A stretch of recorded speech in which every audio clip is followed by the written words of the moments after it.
Hello friends, welcome to my channel Betrayal Beyond Stories. Enjoy watching. My son bought his wife a house, then handed me the mortgage papers. "Dad, you've saved up enough. It's your turn to help out." I said no. They sued me for $300,000. But the judge asked them just one question, and that was the end of it. Not in their favor.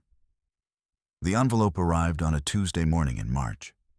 Crisp, white paper that seemed to mock the gentle spring sunshine filtering through Harold's kitchen window. At 73, he had learned to recognize the weight of important documents by their feel alone, and this one carried the unmistakable heft of trouble. The return address bore the name of a law firm he'd never heard of, nestled in the upscale part of town where his son Marcus now lived with his wife Vivian. Harold's weathered hands trembled slightly as he set down his coffee cup, the ceramic making a soft clink against the saucer. The sound echoed in the quiet kitchen of the modest two-bedroom house he'd called home for 47 years. The same house where he'd raised Marcus after his wife Eleanor passed away from cancer when the boy was only 12. The same house where every corner held memories of bedtime stories, homework sessions at the kitchen table, and the proud moment when Marcus graduated summa cum laude from law school. The morning light caught the silver frame on the windowsill, illuminating a photograph of Marcus in his graduation cap and gown, his arm around Harold's shoulders. Both men were beaming, Harold's eyes shining with the kind of pride that only comes from watching your child achieve what you never could. Harold had worked double shifts at the steel mill for years, his calloused hands and aching back a testament to his determination to give Marcus every opportunity he'd never had. But that photograph felt like a relic from another lifetime now, a ghostly reminder of when things were simpler, when love flowed freely between father and son without the complicated mathematics of financial expectations. Harold stared at it for a long moment before turning his attention back to the envelope, knowing with the intuition that comes from 7 decades of living that whatever lay inside would change everything. The letter was formal, cold, written in the impersonal language of legal proceedings. Harold read it twice, then a third time, each reading making the words feel more surreal.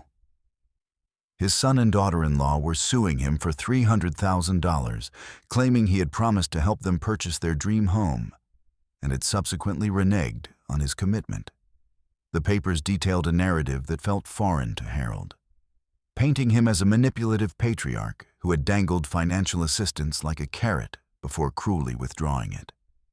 Harold set the papers down with shaking hands and walked to the living room, where his old recliner waited like a faithful friend. The chair had been Eleanor's gift to him on his 50th birthday, back when they still believed they had decades ahead of them to grow old together. Now it served as his refuge, the place where he processed the increasingly bewildering turns his life had taken since Marcus married Vivienne 3 years ago. The transformation had been gradual at first, like watching a beloved landscape slowly disappear beneath rising floodwaters. Marcus had always been ambitious, but his marriage to Vivienne had amplified that ambition into something Harold barely recognized. Vivienne came from wealth, her family's pharmaceutical fortune providing her with expectations that Marcus seemed desperate to meet. The young couple lived in a world of country clubs and charity galas, of expensive cars and designer clothing, a world that felt as foreign to Harold as the surface of Mars. Harold closed his eyes and let his mind drift back to the conversation that had started it all, 3 months earlier. Marcus had called, his voice carrying that particular strain that Harold had learned to associate with requests for money. Over the years, these requests had grown larger and more frequent. Help with law school loans, assistance with a down payment on their first apartment, money for their wedding, contributions toward Vivienne's graduate degree in art history. "Dad, we've found the perfect house," Marcus had said that day, his enthusiasm crackling through the phone line. It's everything Vivian has dreamed of. 6 bedrooms, 4 bathrooms, a gourmet kitchen, and it's in the most prestigious neighborhood in the city. The kind of place where we can entertain clients and build the connections I need to make partner. Harold had listened patiently as Marcus described the property in loving detail. The marble countertops, the professional-grade appliances, the master suite with its own sitting area and fireplace. The price tag was staggering. $2.5 million, more money than Harold had ever imagined anyone spending on a house. "The thing is, Dad," Marcus had continued, his voice taking on that wheedling tone that Harold remembered from childhood requests for expensive toys or trips with friends. "We're just a little short on the down payment. We need about $300,000 to make it work, and well, you've been so good about saving money all these years. Mom's life insurance, your pension, the equity in your house, you must have quite a nest egg by now." The assumption in Marcus's voice had hit Harold like a physical blow. There was no question in his son's mind, no consideration that Harold might have his own plans for his modest savings. Marcus spoke as if Harold's money already belonged to him, as if the years of frugal living and careful saving had been undertaken for Marcus's benefit rather than Harold's security in his golden years. "Son," Harold had said carefully, "that money isn't just sitting around waiting to be spent. It's my retirement, my security. What if I get sick? What if I need long-term care? At my age, I can't just go back to work if something happens." There had been a long pause on the other end of the line, followed by a sound that might have been a sigh of disappointment. "Dad, you're 73 years old. You're healthy as a horse. And it's not like we're asking you to give us the money. We'd pay you back eventually. Besides, isn't this what parents are supposed to do? Help their children achieve their dreams?" The conversation had ended awkwardly, with Harold promising to think about it and Marcus expressing confidence that his father would do the right thing. But Harold had already made his decision. He'd worked too hard and sacrificed too much to risk his financial security on his son's grandiose dreams. The answer was no, and it would remain no regardless of how much pressure Marcus and Vivian applied. What Harold hadn't anticipated was the campaign that followed. Vivian began calling regularly, her voice honey-sweet as she painted pictures of family gatherings in their spacious new home, of grandchildren playing in the enormous backyard, of Harold having his own guest suite where he could stay whenever he wanted. She spoke of their plans to take care of him in his old age, how the house would be perfect for multi-generational living when the time came. Marcus, meanwhile, took a different approach. He visited Harold's house more frequently than he had in years, but these visits felt calculated, performative. He would comment on the age of Harold's appliances, the worn spots in the carpet, the loose board on the front porch that squeaked when you stepped on it. "Dad, this place is falling apart," he'd say with theatrical concern. "Wouldn't you be more comfortable in a nice assisted living facility?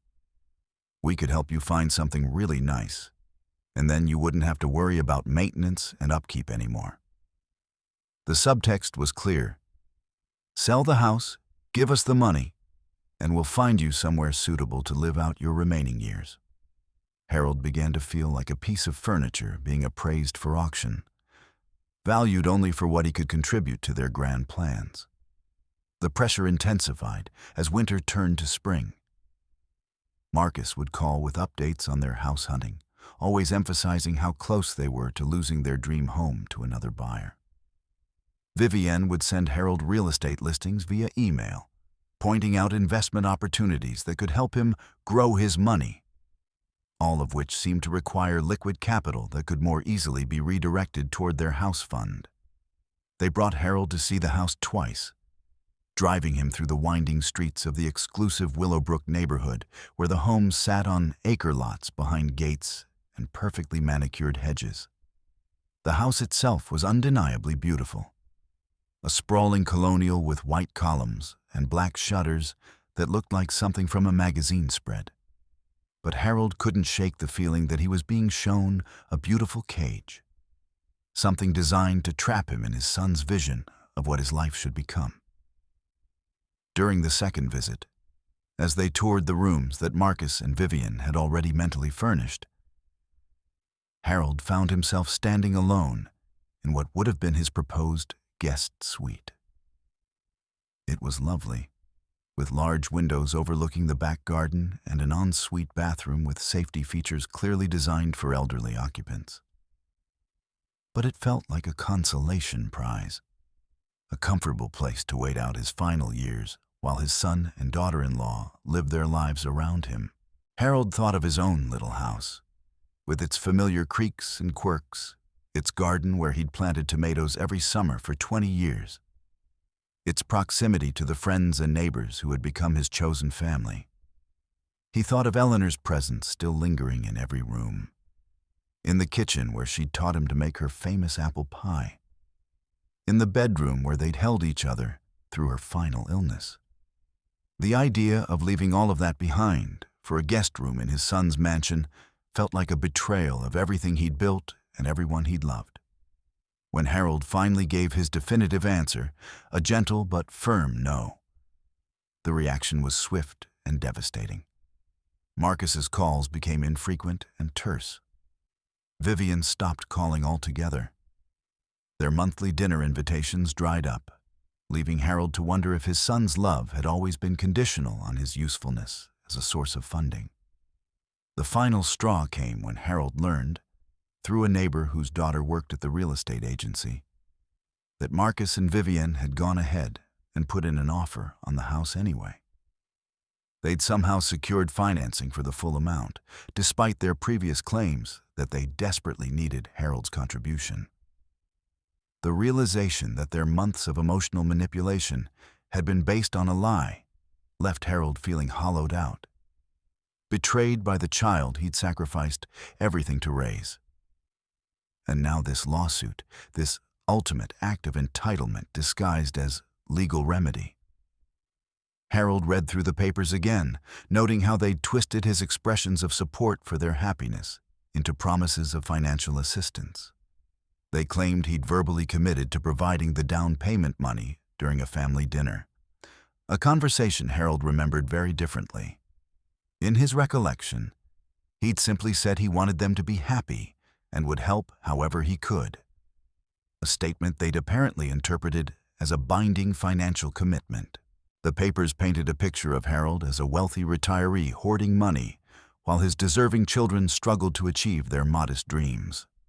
They claimed emotional distress, arguing that his withdrawal of promised support had caused them to lose the house to another buyer and forced them to settle for a lesser property. The $300,000 they sought represented not just their claimed losses, but punitive damages for what they characterized as his bad faith dealings. Harold felt a deep weariness settle into his bones as he contemplated the road ahead. At 73, he had neither the energy nor the resources for a prolonged legal battle with his own son. But he also couldn't simply surrender to this attempt at financial extortion, couldn't reward Marcus and Vivian's sense of entitlement with the very money they'd tried to manipulate out of him. As the afternoon sun slanted through his living room windows, Harold found himself studying the photographs that lined his mantelpiece.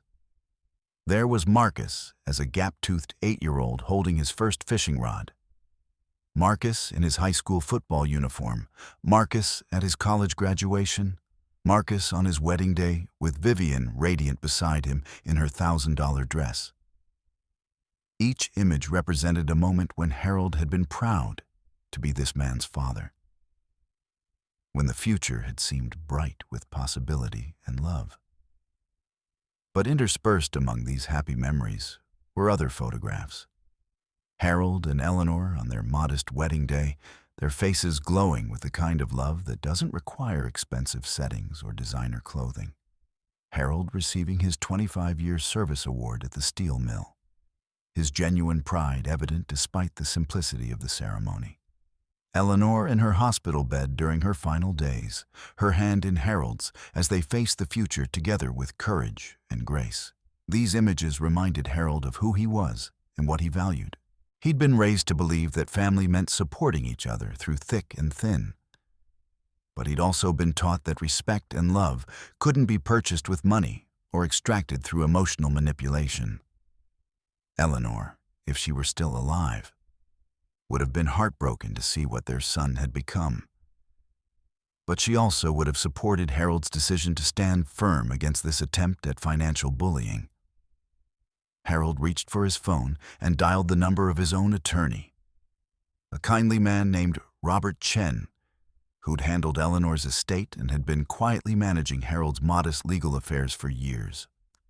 Robert's voice was calm and reassuring as Harold explained the situation, and he promised to review the lawsuit papers immediately.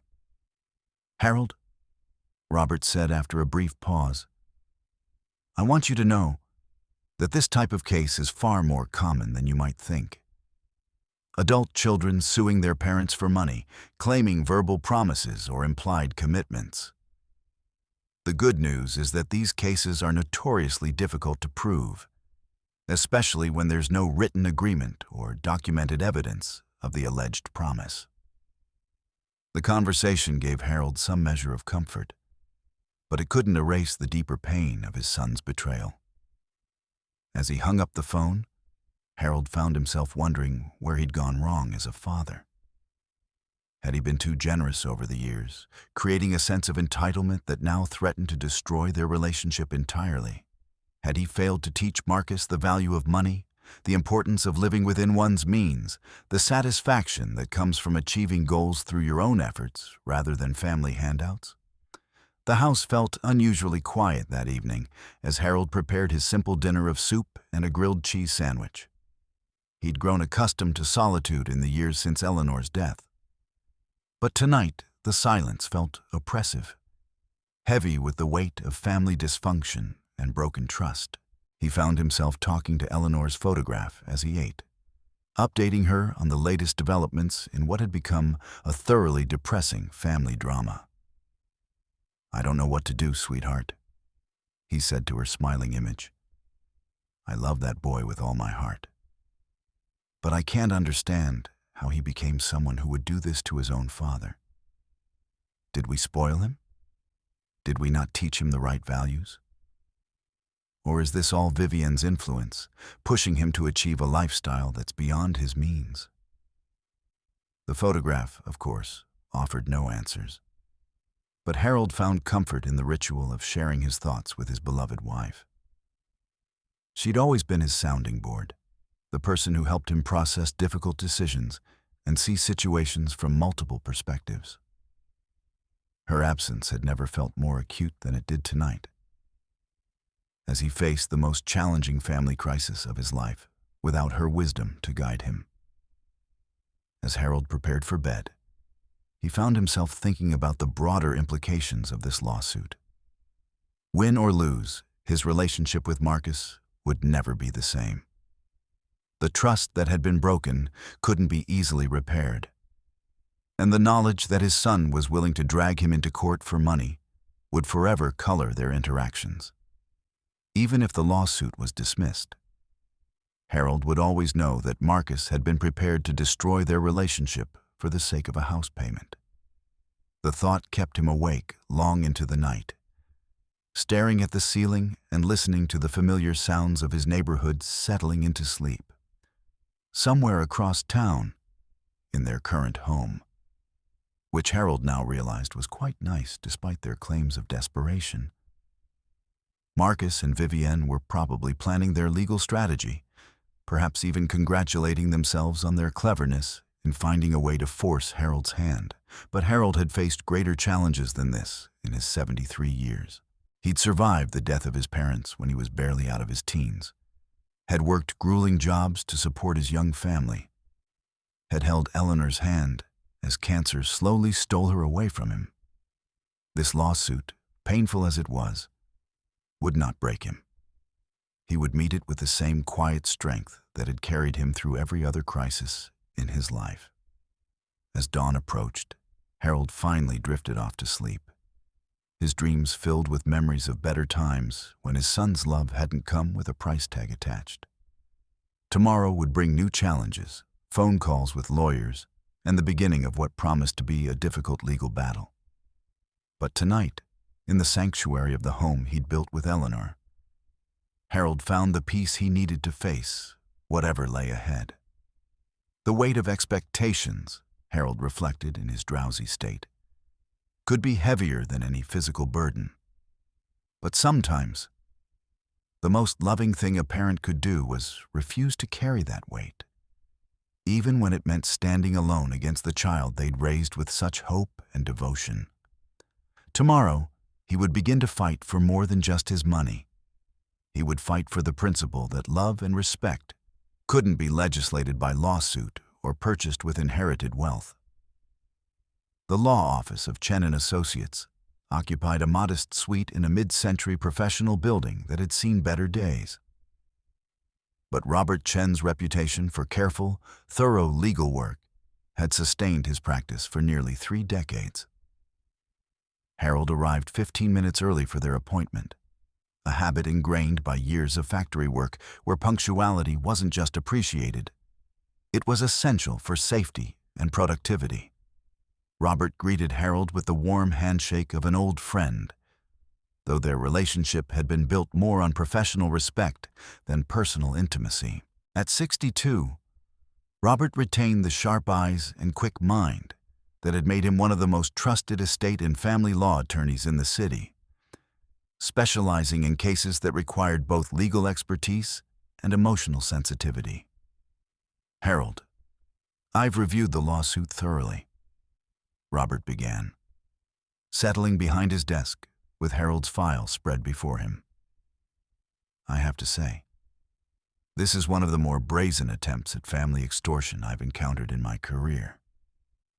The claims are vague, the evidence is non-existent, and the damages they're seeking are completely speculative. Harold felt a flutter of relief, though he tried to keep his expectations realistic. What exactly are they claiming I promised them?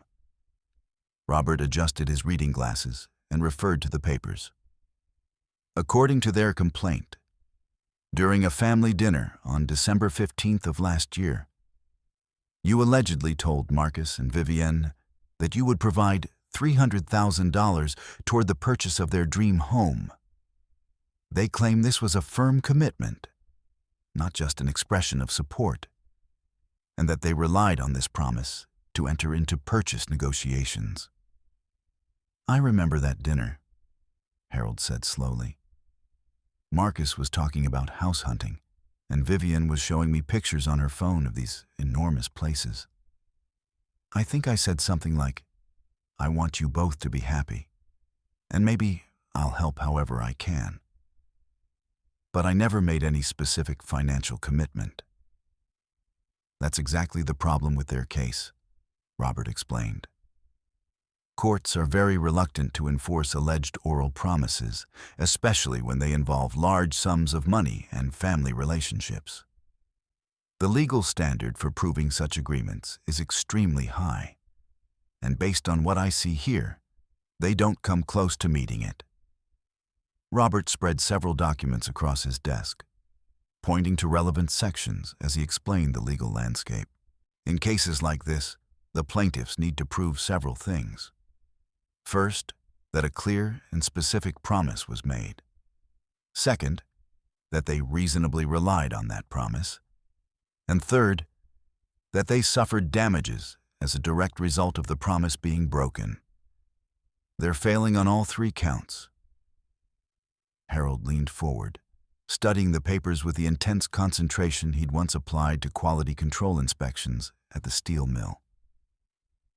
What do you mean they're failing? Well, look at their own description of what you allegedly said, Robert replied, reading from the complaint. They claim you promised to help them achieve their home ownership dreams and to support their efforts to build a stable family foundation. That's not specific language about a $300,000 payment. That's the kind of general supportive statement any parent might make. Robert turned to another section of the filing. Second, they're claiming they relied on your promise by entering into negotiations for a specific house. But here's the interesting part. They never actually had a signed purchase agreement. They made an offer, but it was contingent on financing, and they withdrew it before the seller accepted. So they didn't actually lose the house because of your alleged promise. They never had a binding agreement to purchase it in the first place. The attorney's explanation helped clarify the legal weaknesses in Marcus and Vivienne's case, but it did little to ease the emotional weight Harold carried. What about the damages they're claiming? $300,000 seems like such a specific number. That's where their case gets even weaker, Robert said with a slight smile. They're claiming the difference between the house they wanted and the house they eventually bought. But the house they bought is still worth over $1 million, and they purchased it just 2 weeks after allegedly losing their dream home.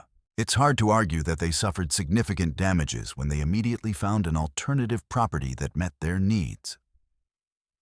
Harold shook his head in amazement at the audacity of it all. So they're suing me for the difference between their dream house and their actual house? Essentially, yes. They're asking you to subsidize their lifestyle upgrade, Robert confirmed. Courts generally don't look favorably on that type of claim, especially when it involves family members and alleged oral promises. The whole thing has the flavor of a shakedown rather than a legitimate legal dispute.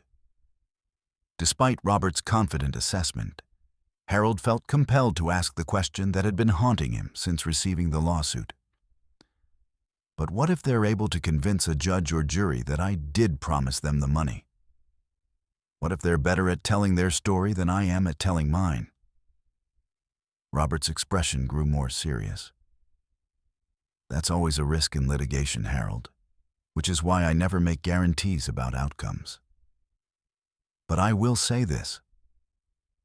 I've been practicing family law for 30 years, and I've seen a lot of these cases. The ones that succeed usually involve clear documentation, multiple witnesses, or some pattern of behavior that supports the plaintiff's claims. None of those factors are present here. The attorney pulled out a yellow legal pad and began making notes as he spoke. What we need to do is build a comprehensive defense that not only challenges their claims, but also tells your story.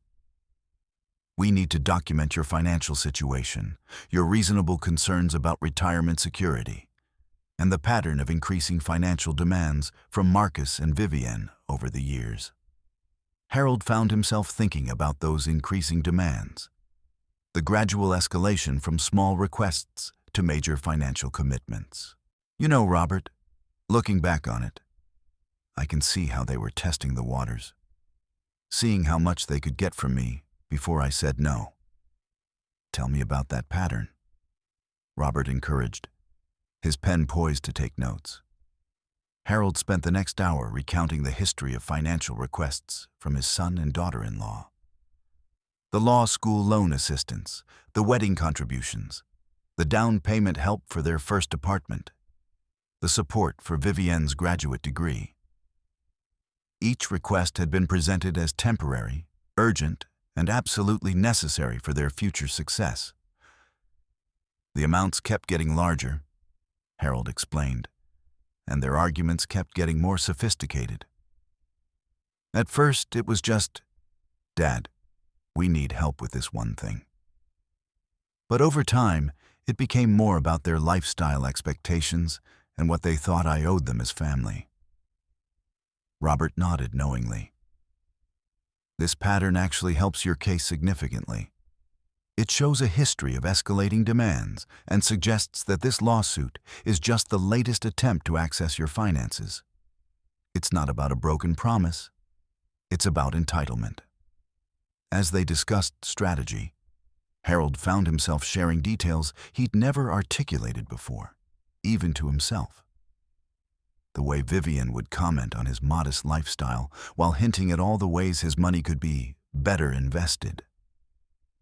The way Marcus would bring up Harold's age and health as reasons why he didn't really need to maintain such a large emergency fund. The subtle and not so subtle suggestions that Harold's primary purpose in his golden years should be to facilitate their upward mobility. "There's something else," Harold said hesitantly. "About 3 weeks before they filed this lawsuit, Vivian called me with what she called a compromise proposal. She suggested that I could avoid family conflict by simply lending them the money with a very low interest rate and flexible repayment terms. She made it sound like she was doing me a favor by offering to pay me back at all." Robert's eyebrows rose. "Did you record that conversation or have any witnesses?" "No, but I did mention it to my neighbor, Mrs. Patterson. She was helping me with some gardening when Vivian called, and I told her about the conversation afterward. Mrs. Patterson was pretty shocked at the audacity of it." "We'll want to talk to Mrs. Patterson," Robert said, making another note. "Her testimony could be valuable in establishing the pattern of escalating demands and the threatening nature of their approach." As the meeting progressed, Harold began to feel more confident about his legal position. But the emotional toll of the situation continued to weigh heavily on him. "Robert, I keep wondering if I failed as a father. Did I create this sense of entitlement by helping them too much over the years?" The attorney set down his pen and looked at Harold with genuine compassion. "Harold, I've represented a lot of parents in similar situations, and I can tell you that this isn't about your parenting. This is about adult children who have lost perspective on the difference between family support and family obligation. You raised Marcus. You put him through school. You helped him launch his career. You fulfilled your parental responsibilities, and then some." Robert's words provided some comfort. But Harold still struggled with the fundamental question of how their relationship had deteriorated to this point. "I just don't understand how Marcus can look me in the eye and claim I promised him money that I never promised. Is he lying? Or does he actually believe his version of events?" "In my experience," Robert replied thoughtfully, "it's often a combination of both. People have an amazing ability to reinterpret conversations in ways that support what they want to believe. Marcus and Vivienne probably convinced themselves that your expressions of support constituted firm financial commitments, because that's what they needed to hear to justify their spending plans." The attorney began outlining their defense strategy, which would focus on several key points: the vague and non-specific nature of the alleged promise, the lack of corroborating evidence or witnesses, the implausibility of Harold making such a large commitment without discussing the details, and the pattern of escalating financial demands that suggested opportunistic behavior rather than reliance on a genuine promise. "We'll also want to emphasize your legitimate concerns about retirement security," Robert added. "At 73, with fixed income and potential health care costs ahead of you, it would be financially irresponsible to commit such a large portion of your savings to anyone else's housing expenses. Any reasonable person would understand that."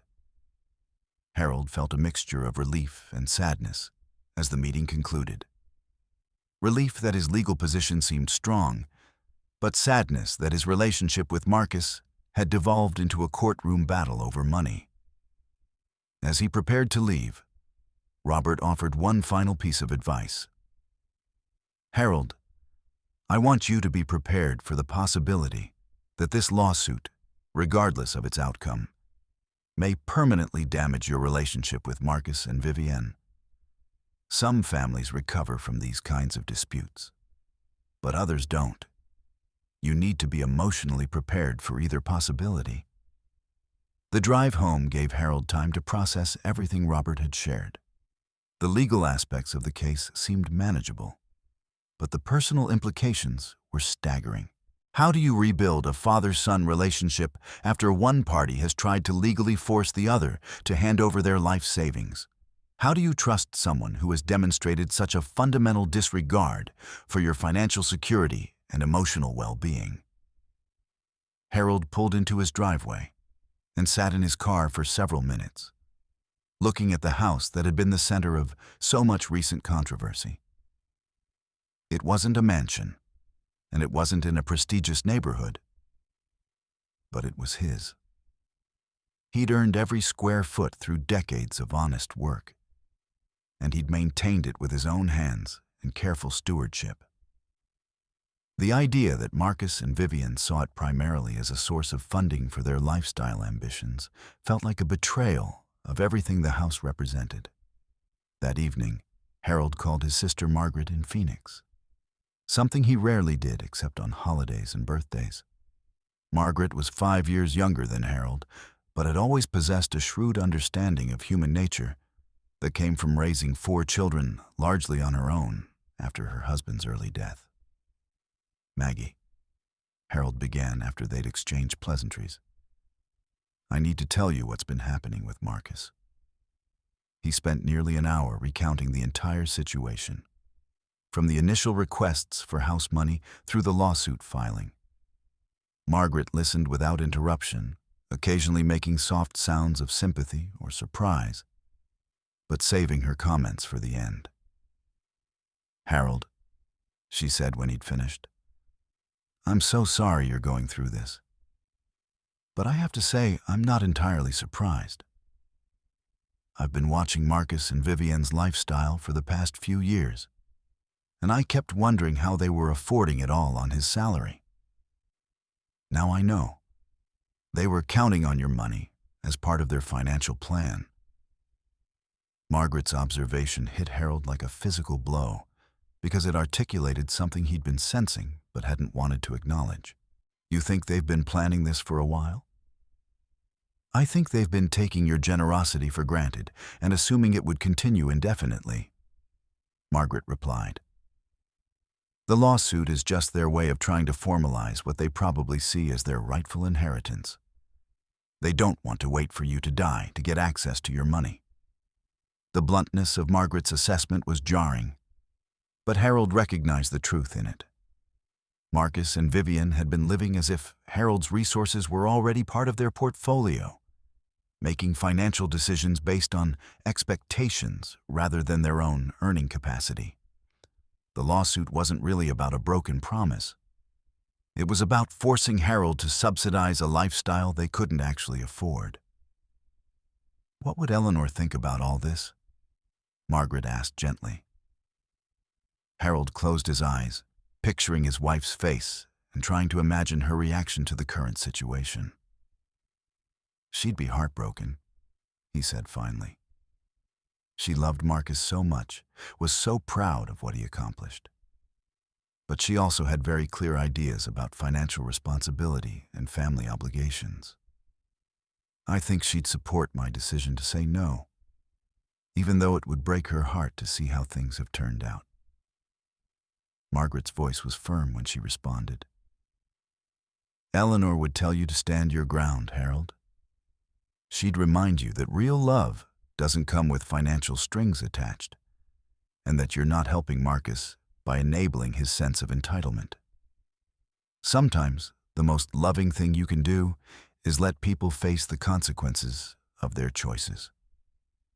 After ending the call with Margaret, Harold felt a sense of clarity that had been missing since this entire ordeal began. The lawsuit wasn't really about him or his alleged promises. It was about Marcus and Vivian's inability to live within their means and their willingness to exploit family relationships for financial gain. By standing firm and refusing their demands, Harold was actually doing them a favor, even if they couldn't see it that way. The next few weeks would be challenging as the legal process moved forward. But Harold felt more confident about his decision than he had since the beginning. He'd raised Marcus to be independent and self-sufficient, and it was time for his son to demonstrate those qualities. If their relationship couldn't survive Harold's refusal to fund their lifestyle aspirations, then perhaps it hadn't been as strong as he'd believed. As Harold prepared for bed that night, he found himself thinking about legacy and what it really meant to leave something meaningful for the next generation. Money was just one form of inheritance, and perhaps not the most important one. Values, principles, the example of a life lived with integrity and purpose. These were the gifts that truly mattered, the ones that couldn't be demanded through legal action or extracted through emotional manipulation. Tomorrow would bring new challenges, but tonight, Harold felt at peace with his decision. He'd done his best as a father, and now it was time for Marcus to do his best as a son. Not by accessing Harold's bank account, but by building his own life on the foundation of character and values that Harold had tried so hard to instill. Whether Marcus chose to embrace that opportunity or continue down his current path of entitlement and legal coercion remained to be seen. But Harold had done all he could do. The rest was up to his son. The courthouse stood like a monument to justice and order, its granite steps worn smooth by decades of people seeking resolution to conflicts that couldn't be solved anywhere else. Harold climbed those steps with Robert Chen beside him, feeling the weight of his 73 years more acutely than usual. The morning was crisp and clear, one of those perfect early spring days that made everything seem possible. Yet Harold couldn't shake the sense of impending sorrow that had settled over him like a heavy cloak. Inside the courthouse, the familiar sounds of official business echoed through marble halls. The clicking of heels against polished floors, the rustle of papers, the hushed conversations between attorneys and their clients. Harold had been in courtrooms before, for jury duty, for probate matters when Eleanor died, but never as a defendant in a lawsuit brought by his own son. The surreal nature of the situation hadn't diminished with time. If anything, it had grown more painful as the reality of what was happening fully sank in. Judge Patricia Morrison's courtroom was smaller than Harold had expected, with wooden benches that reminded him of church pews and fluorescent lighting that cast everything in a slightly harsh, unforgiving glow. Judge Morrison herself was a woman in her late 50s, with silver-streaked hair and intelligent eyes that seemed to take in everything at once. Robert had briefed Harold about her background. 25 years on the bench, known for her no-nonsense approach to family disputes and her particular skepticism toward cases that seemed motivated more by greed than genuine grievance. Harold took his seat at the defendant's table, his hands folded in his lap to keep them from trembling. Across the aisle, Marcus and Vivian sat with their attorney, a young man in an expensive suit who exuded the kind of confidence that comes from never having experienced real hardship. Harold forced himself to look at his son, hoping to see some trace of doubt or regret in Marcus's face, but found only the determined expression of someone who believed he was fighting for what was rightfully his. Vivian looked polished and professional in a navy blue dress that probably cost more than Harold spent on clothing in a year.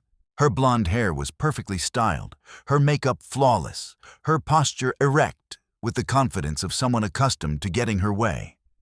She whispered something to Marcus, who nodded grimly, and Harold found himself wondering if she was the driving force behind this lawsuit or if Marcus had needed no encouragement to pursue his father through the courts.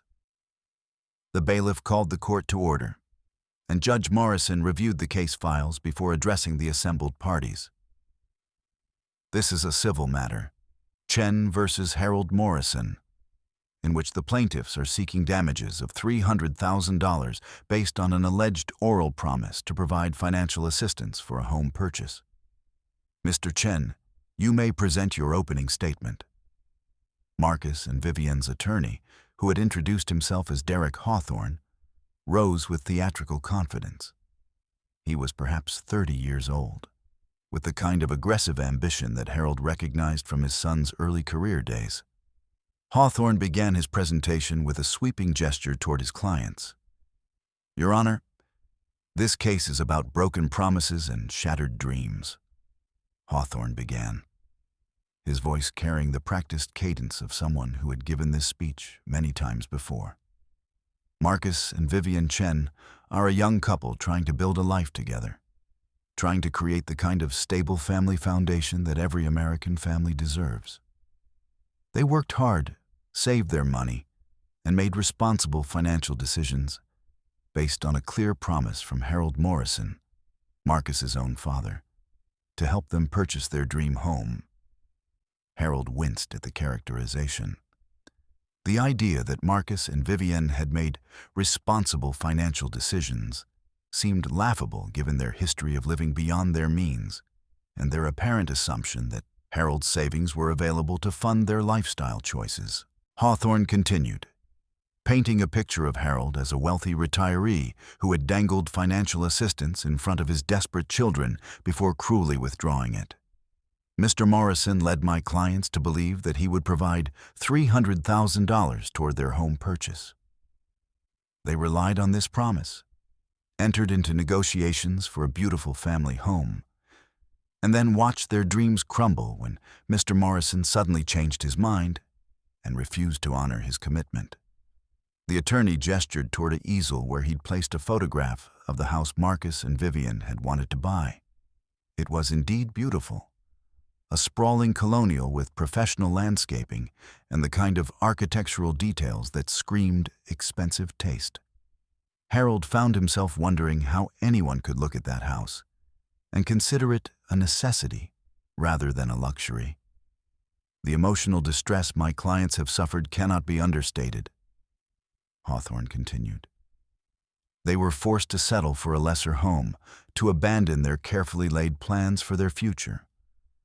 All because Mr. Morrison decided to prioritize his own comfort over his family's needs.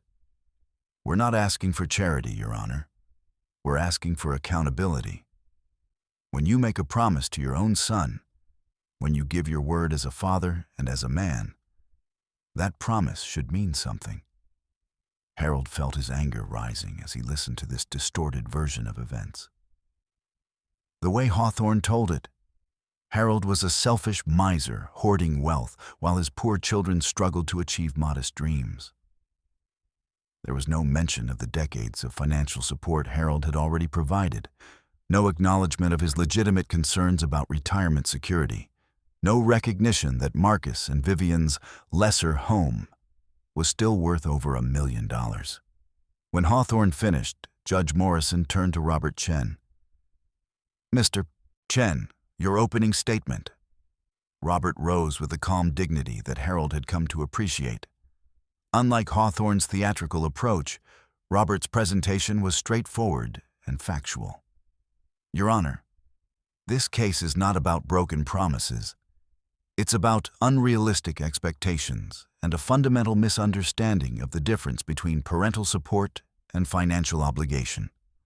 Robert gestured toward Harold with genuine respect. Mr. Morrison is a 73-year-old widower living on a fixed income. He worked for 40 years in a steel mill, raised his son as a single father after his wife's death, and put that son through law school. He has been generous to his family throughout his life, but he never made the specific financial commitment that the plaintiffs claim. The attorney moved to his own easel, where he'd placed a timeline showing Marcus's education costs, wedding expenses, and other financial assistance Harold had provided over the years. Mr. Morrison has already given his son hundreds of thousands of dollars in support over the past 2 decades. The idea that he somehow owes an additional $300,000 based on a vague expression of support is not only legally unfounded, it's morally questionable. Robert's voice grew stronger as he continued. The plaintiff's own evidence undermines their case. They claim they relied on Mr. Morrison's promise, but they never had a signed purchase agreement for the house in question. They claim they suffered damages, but they purchased another expensive home just weeks later.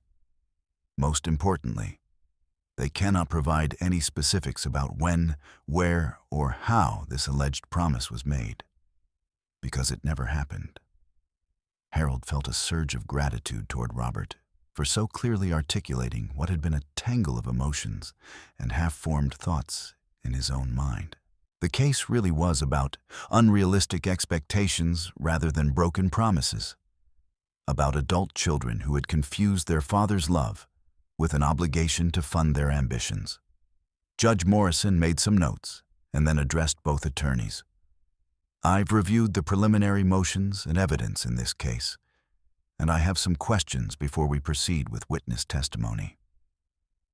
Mr. Hawthorne, your clients claim that Mr. Morrison made a specific promise to provide $300,000. Can you tell me exactly when and where this promise was allegedly made?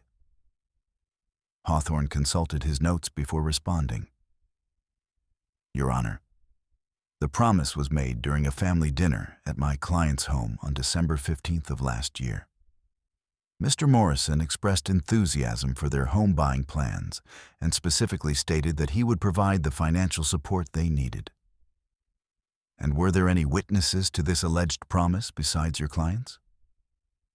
No, Your Honor. It was a private family conversation. Judge Morrison turned to Robert. Mr. Chen, does your client recall this dinner conversation differently? Robert nodded. Yes, Your Honor. Mr. Morrison recalls expressing general support for his son's happiness, but he never made any specific financial commitment. He was clear that any major financial decision would require careful consideration of his own retirement security. The judge made more notes before addressing both sides again. I'm going to hear witness testimony, but I want to make something clear from the outset. Courts are extremely reluctant to enforce alleged oral promises involving large sums of money, especially in family contexts where expressions of support are often misinterpreted as binding commitments. Mr. Hawthorne, your burden of proof is very high here. Harold felt a flutter of hope at the judge's words, but he tried to keep his expectations realistic. Legal proceedings could be unpredictable, and he'd learned not to count on anything until it was final.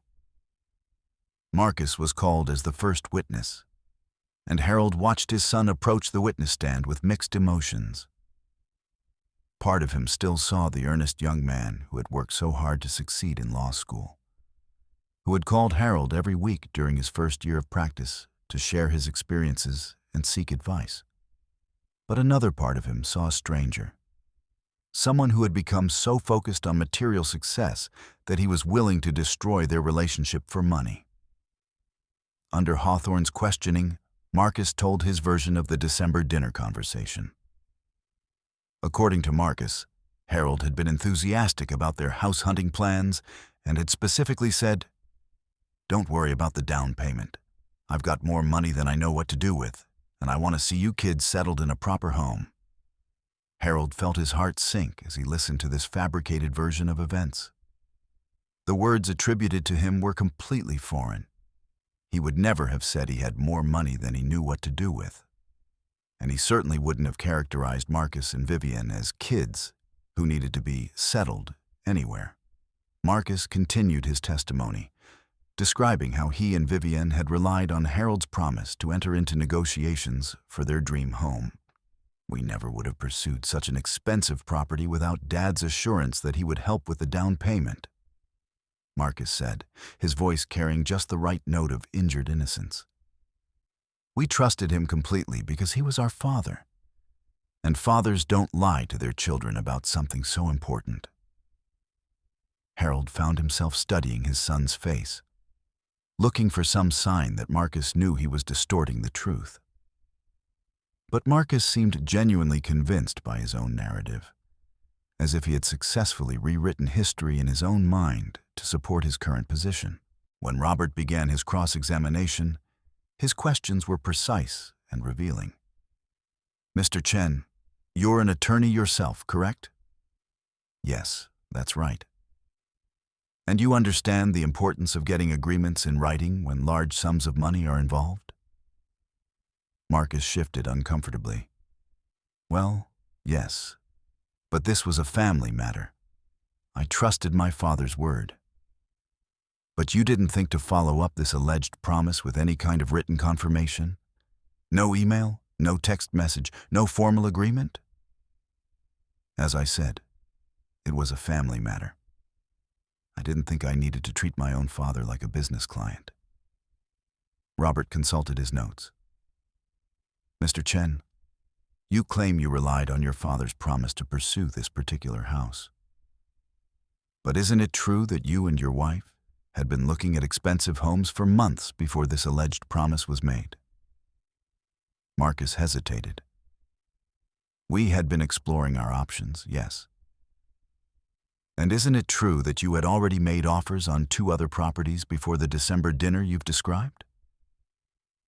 Those were different situations. We withdrew those offers when we found the house we really wanted.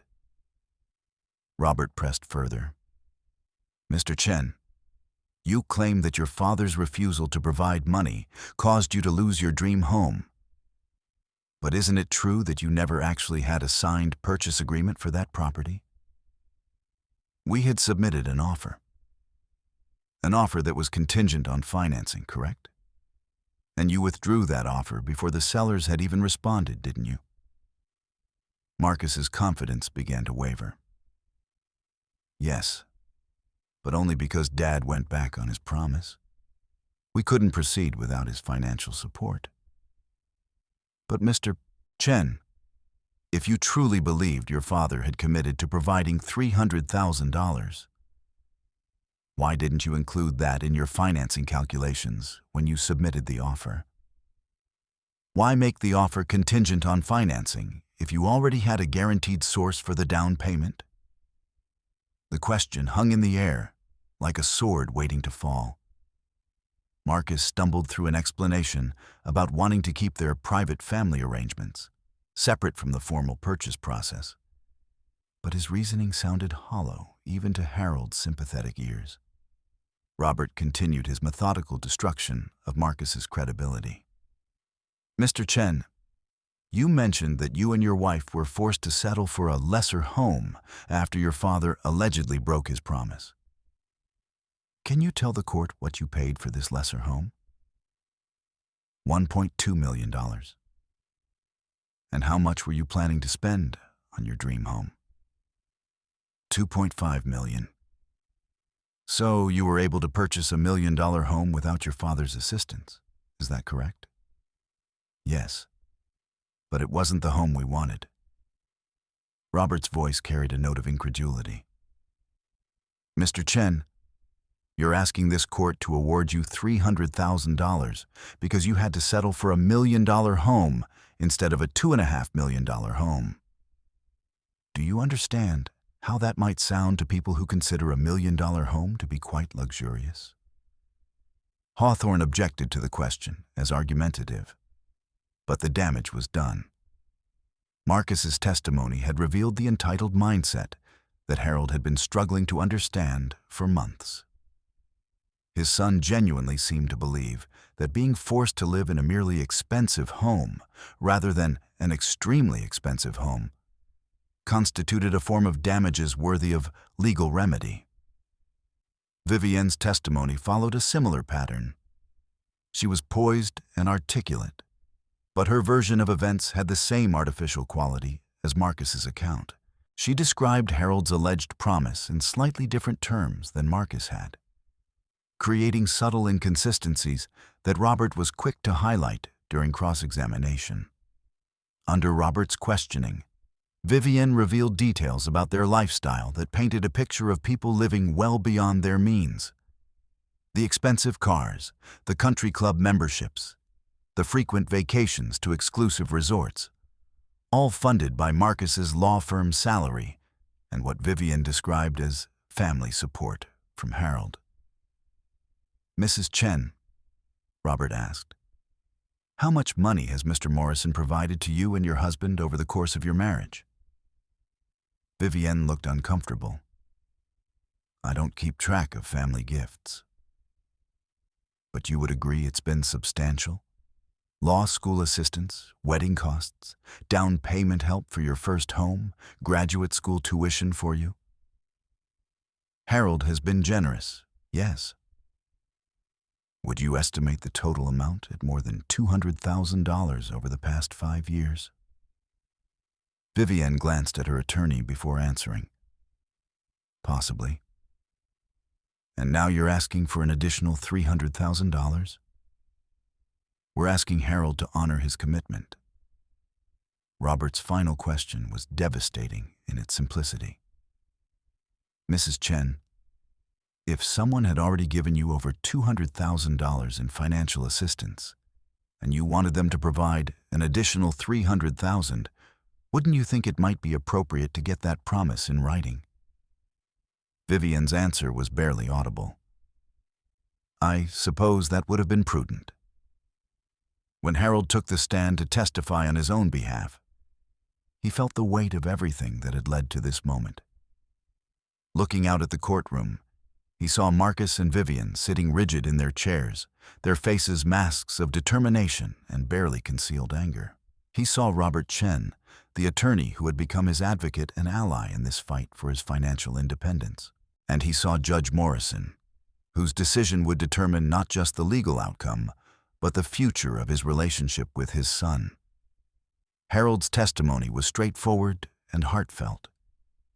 He described his modest background, his years of hard work at the steel mill, his determination to provide opportunities for Marcus that he'd never had himself. He spoke about Eleanor's death and his careful management of their modest resources in the years since.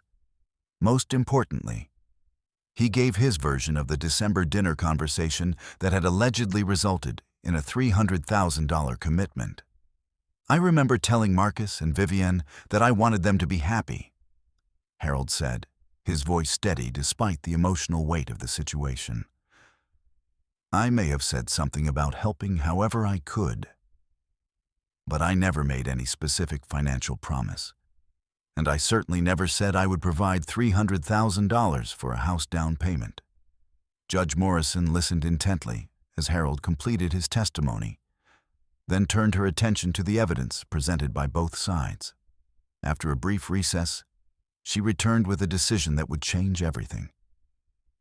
I've heard enough, Judge Morrison said, her voice carrying the authority of years on the bench. Before I rule on this matter, I have one simple question for the plaintiffs. She looked directly at Marcus and Vivienne, her expression serious but not unkind. If your father had truly promised you $300,000 for a house, a sum that represents most of his life savings, wouldn't you have gotten that promise in writing? The silence in the courtroom was deafening. Marcus opened his mouth to respond, but no words came. Vivienne stared at her hands, her polished confidence finally cracking. The court finds no credible evidence of a specific financial commitment, Judge Morrison continued. This appears to be a case of unrealistic expectations rather than broken promises. The plaintiff's case is dismissed. As the gavel fell, Harold felt a mixture of relief and profound sadness. He had won the legal battle, but the cost had been immeasurable. Marcus and Vivienne left the courtroom without a word, their faces masks of anger and disappointment. 6 months later, Harold received a brief email from Marcus. Not an apology, but a birth announcement. Harold had become a grandfather, but he wondered if he would ever meet his grandchild. Some victories, he reflected, feel remarkably like losses.